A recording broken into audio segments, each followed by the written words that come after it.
নমস্কার বন্ধুরা, আমি Priya. Welcome back to my channel Priya PCR blog.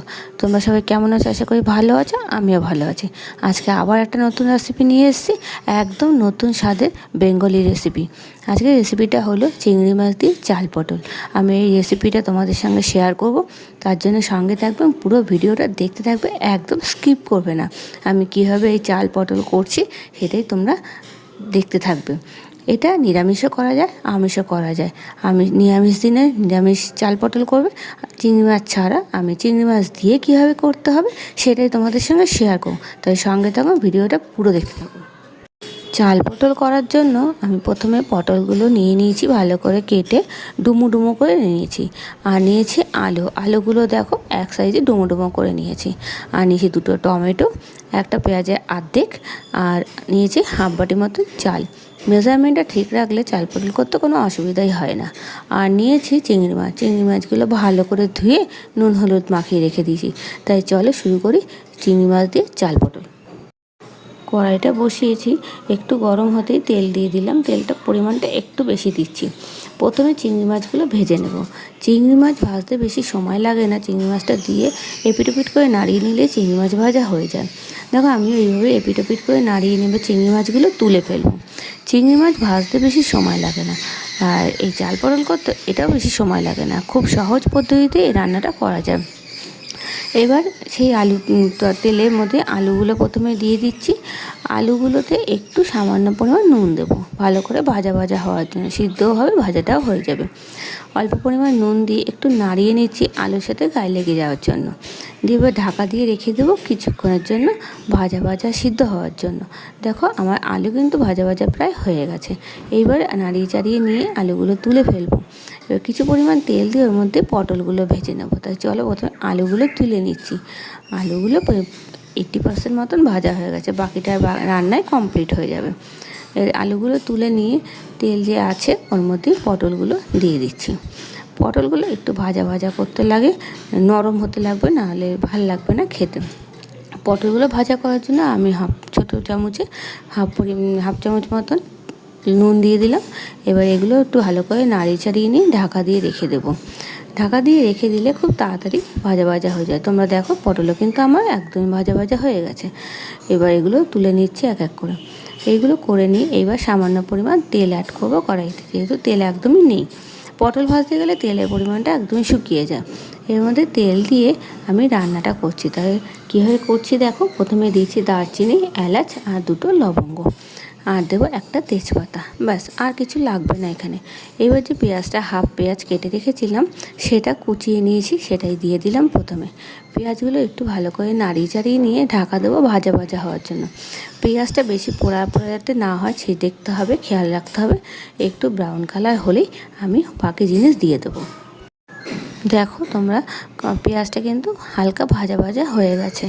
একটু নাড়িয়ে চাড়িয়ে নিয়ে এর মধ্যে আমি আদা নিয়েছি, গ্রেট করে নিয়েছি আদাটা 1 চামচ মতন। সেই আদা আর একটা কাঁচা লঙ্কা অ্যাড করছি। আর যে দুটো টমেটো নিয়েছি আমি, সেই টমেটো দুটো কুচিয়ে রেখেছিলাম সেটা আমি এর মধ্যে দিয়ে দিলাম।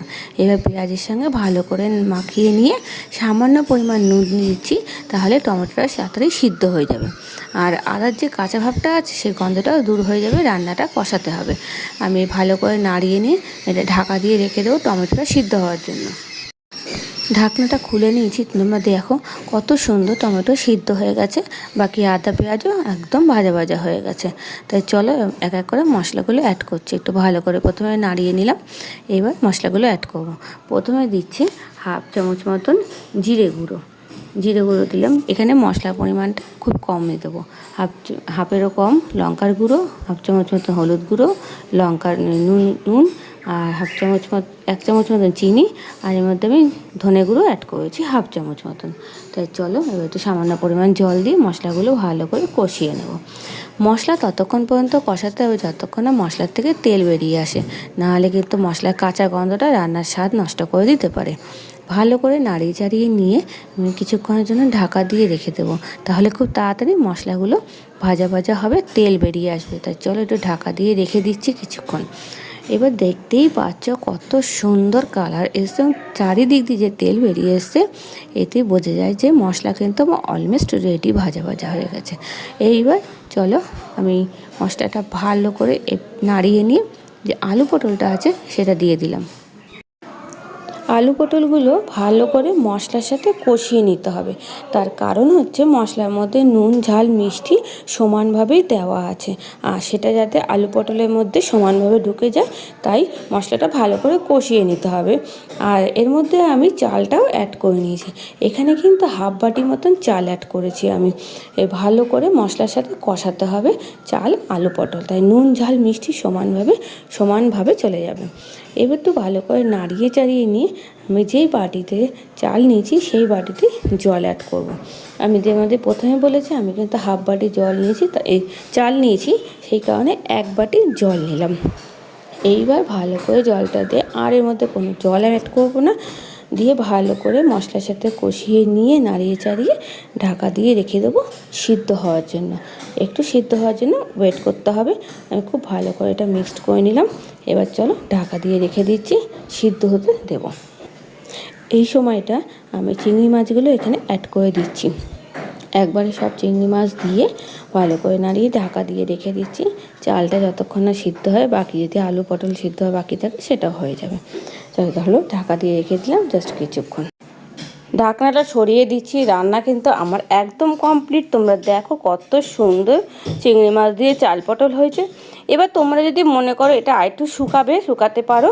আমি একটু শুকাবো, এরকম মাখা মাখা রাখলেও খেতে ভাল লাগবে। যেহেতু এটা চিংড়ি মাছ দিয়ে চাল পটল, একটু মাখা মাখা রাখলে খুব ভালো লাগবে। আর গরম ভাতের সঙ্গে একটু 1 হাতা ভাত তো বেশি লাগবে, গরম ভাতের সঙ্গে জাস্ট অসাধারণ লাগবে। একবার বানিয়ে দেখবে চিংড়ি মাছ দিয়ে এই চাল পটল। এইবার আমি লাস্ট এখানে একটু ভালো করে নাড়ি চাড়িয়ে নিচ্ছি।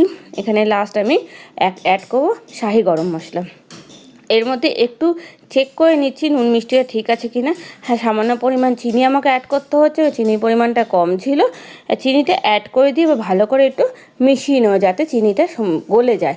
আর স্বাদটা কিন্তু অসাধারণ লাগবে। আমি তো খেয়ে দেখেছি, আমার ভীষণ ভালো লেগেছে। তোমরা কিন্তু অবশ্যই কমেন্ট বক্সে কমেন্ট করে জানাবে তোমাদের কীরকম লাগলো আমার এই রেসিপিটা চিংড়ি মাছ দিয়ে চাল পটল। তো চলো ভালো করে নাড়িয়ে নিয়েছি। এবার এর মধ্যে আমি অ্যাড করছি শাহি গরম মশলা। শাহি গরম মশলা গুঁড়োটা 1 চামচ মতন এখানে আমি অ্যাড করে দেবো। শাহি গরম মশলা আমি অ্যাড করে দিলাম, 1 চামচ মতন দিলাম। দিয়ে এটা ভালো করে মিশিয়ে নেব। তরকারির সাথে চাল পটলের সাথে ভালো করে মিশিয়ে নিচ্ছি। আমার কিন্তু এই চাল পটলটা একদম রেডি। যারা নতুন আছো আমার চ্যানেলটাকে অবশ্যই সাবস্ক্রাইব করো, পাশে বেল আইকন প্রেস করে দিও নিত্য নতুন ভিডিও পাওয়ার জন্য। আর কীরকম রেসিপি তোমরা চাও সেটাই অবশ্যই কমেন্ট বক্সে জানিয়ে দিও। আমি সব কিছুই তোমাদের সঙ্গে শেয়ার করব। আর চলো এবার চাল পটলটা আমি সার্ভ করে দিচ্ছি গরম গরম ভাতের সাথে। একদম অসাধারণ লাগবে খেতে। ভিডিওটা দেখে অবশ্যই লাইক করো, কমেন্ট করো, আর প্রচুর পরিমাণে শেয়ার করে দিও তোমাদের বন্ধুদের কাছে। তাই চলো আজকে নতুন রেসিপি নিয়ে চলে এসেছিলাম চিংড়ি মাছ দিয়ে চাল পটল। তোমাদের কীরকম লাগলো আমার রেসিপি অবশ্যই কমেন্ট করে জানিও।